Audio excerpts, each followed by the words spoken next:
ఇక్కడ స్వామిని సేవించుకున్నారు. స్వామి సాక్షాత్తుగా సేవించారు. అంతేకాకుండా భగవత్ రామానుజుల వారు, మధ్వాచార్యుల వారు, ఆది సుందరాచార్యుల వారితో సహా స్వామితో కలిసి ఫోన్ చేశారు. అంటే పాండురంగ బిడ్డలు అనేసరికి ఏంటి అని మనకి తెలియ మనసుంది. విఠల విఠలాలు అని మన గుండెలో చక్కటి చప్పుడు వినిపిస్తుంది. ఆ పరమాత్ముడు మనకు ఉన్నాడు అనడానికి ఇక్కడ నిదర్శనం. అలా ఏం జరిగింది ఇక్కడ అనగా ఉన్నరీతిలోని ఆయన భక్తులు ఉండేవాడు. ఎంతసేపు శ్రీకృష్ణ నామస్మరణతోటి తరిస్తూ ఉండేవాడు. తరిస్తూ ఉన్నా కూడా ఆయనకి ఎప్పటికీ కృష్ణ సాక్షాత్కారం కలగలేదు. కృష్ణ సాక్షాత్కారం కలగకపోయేసరికి ఆయన చాలా చింతిస్తూ ఉండేవాడు. ఏంటి నాకు కృష్ణుడి యొక్క సాక్షాత్కారం లభించట్లేదు అని చెప్పి. అప్పుడు ఆయన ఎవరో ఒక దేవాలయానికి వెళ్తూ ఆయన దారిలో ఒక 3 స్త్రీలను చూస్తాడు. కురువులుగా ఉన్నారు, నల్లగా ఉన్నారు, ముసలివారుగా ఉన్నారు. వారి ఇంటి బయట వచ్చి కల్లాపి చక్కగా ఉంచి కల్లాపి జల్లి ఉప్పు పెట్టేసరికి అందమైన యువతులుగా మారిపోతున్నారు. ఏంటి మీరు ఇంత అందమైన యువతులుగా మారిపోయి వెళ్ళిపోతున్నారు అని చెప్పి ఆయన ఆశ్చర్యం ఇస్తుంది. ఏంటప్పా మళ్ళీ ఆలోచిస్తూ మళ్ళీ తెల్లారిగట్లో వెళ్ళి చూస్తాడు. మళ్ళీ అలాగే జరుగుతుంది. వాళ్ళు బయటికి వచ్చినప్పుడు కురువుగా ఉంటున్నారు, కానీ ఎప్పుడైతే ముక్కు వేసి లోపలికి వెళ్తున్నారో అందమైన యువతులుగా మారిపోతున్నారు. వెంటనే ఈయనకి సందేహంగా వెళ్ళి ఆయన అడగడానికి ప్రయత్నం చేస్తాడు. ఆయన ఏమని అడుగుతాడు అంటే ఆయన ఏమని అడుగుతాడంటే ఇక్కడ మీరందరూ ఇలాగా అందమైన యువకులుగా ఎలా మారిపోతున్నారు, ఏంటి కృష్ణుడి యొక్క మహిమ ఇది అని అడుగుతారు. ఎందుకంటే కృష్ణ భక్తులు కదా.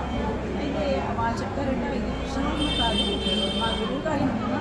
మా గురువు గారికి మేము సేవ చేస్తూ ఉంటాము. మా గురువు గారి సేవ వల్ల మాకు ఇలాంటి సౌకర్యం కలిగింది అని చెప్తారు. గురువు గారు ఏం చేస్తారు? ఆయన కృష్ణ భక్తులు, ఆయన కృష్ణ భక్తులు, కానీ ఎంతసేపు తల్లిదండ్రుల సేవ చేస్తూ కృష్ణుడిని ఆరాధన చేస్తూ ఉంటాడు. అందుకని ఆయనకి కృష్ణ పరమాత్ముడు సాక్షాత్తు దర్శనం ఇస్తాడు అనగానే కృష్ణ పరమాత్ముడిని చూడాలి అని చెప్పేసరికి ఈయన కూడా వెంటనే నా తల్లిదండ్రులకి సేవ చేస్తూ పరమాత్ముడి యొక్క గానం చేస్తూ నామ సంకీర్తనం చేస్తే కనుక నాకు కృష్ణ పరమాత్ముడి యొక్క దర్శనం లభిస్తుందేమో అని హృదయానికి అనిపిస్తుంది.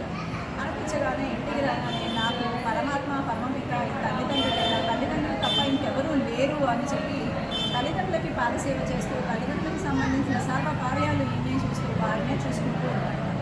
ఈ పుండరీకు ఒకసారి ఇలాగా కృష్ణుడి యొక్క గానం చేస్తూ తల్లి సేవలో నిమగ్నమై ఉండగా బయట నుంచి పుండరీక అని పిలుస్తున్న చప్పుడు వినిపిస్తుందా. ఎవరయ్యా కాసేపు ఆగు, నేను నా తల్లిదండ్రుల సేవలో ఉన్నాను అంటే నేను కృష్ణ పరమాత్మని రావయ్యా అంటే సరే అలా అయితే అని అక్కడ పక్కనే ఉన్న ఒక ఇటుక తీసి ఆ ఇటుకని బయట వేసేస్తాడు.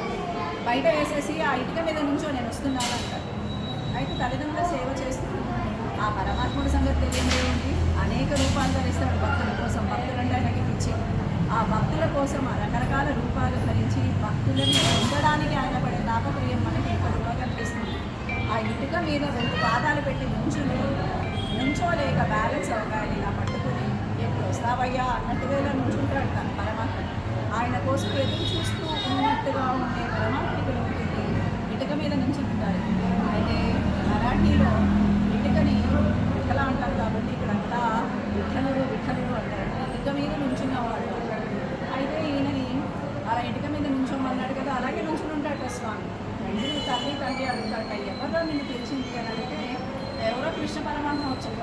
కృష్ణ పరమాత్మ కోసమే నువ్వు ఇంత తాపత్రయపడ్డావు, ఆయనే వచ్చారన్నాక నువ్వు ఎలాగ నన్ను వదలకుండా ఉన్నావు అంటే నేను లేస్తే మీకు నిద్రాభంగం అవుతుంది. కాబట్టి తల్లిదండ్రులకి నిద్రాభంగం చేస్తే పరమాత్మ కూడా నన్ను క్షమించడం అందుకే ఎదురు చూడమన్నాను. మొట్టమొదటిగా పరమాత్మని దర్శనం చేసుకోరా బాబు అని చెప్పి తల్లిదండ్రులు ఆ పిల్లాన్ని బయటికి పంపిస్తాడు.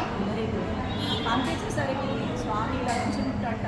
ఇలా నుంచుని ఉండేసరికి స్వామి చక్కగా చేపలు పెట్టుకుంటాడు. ఇయర్ రింగ్స్ చక్కటి చందనాన్ని ధరించి ఉంటాడు. ఆయన పాదాన్ని ముట్టుకుంటే ఆ శృతి మెత్తగా ఉన్నాయి ఆ పాదాన్ని. అలాంటి పాదాన్ని నమస్కారం చేసుకుని పరమాత్మని ఒకటే కోరిక కోరుకుంటాడ. అందరికీ భక్తులందరికీ ఇక్కడ ఇలాగే దర్శనం అని చెప్పి కోరుకున్నాడు. అది ఇక్కడ విశేషం.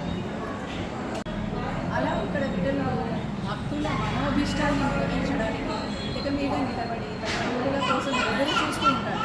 మీకోసం కూడా ఎదురు చూస్తున్నాడు ఆ పరమాత్మ బిడ్డలు. కాబట్టి మీరు కూడా రండి, దర్శనం చేసుకోండి, ఆయనను చూసి తరించండి. ఆయన పాదాన్ని పట్టుకున్నారంటే ఇహపర సుఖాలు మీరు పొందినట్టే పరంగా పరమాత్మ మీరు పొందినట్టే. అయితే పరం దాకా వెళ్ళాల్సిన అవసరం లేకుండా ఇహంలో మనకి పరమాత్మ దర్శనం జరుగుతుంది ఇక్కడ. అందుకని భగవద్ రామాంచులు వారు భరించారు, మధ్వాచార్య వారు కూడా భరించారు, ఆదిశంకరాచార్య వారు కూడా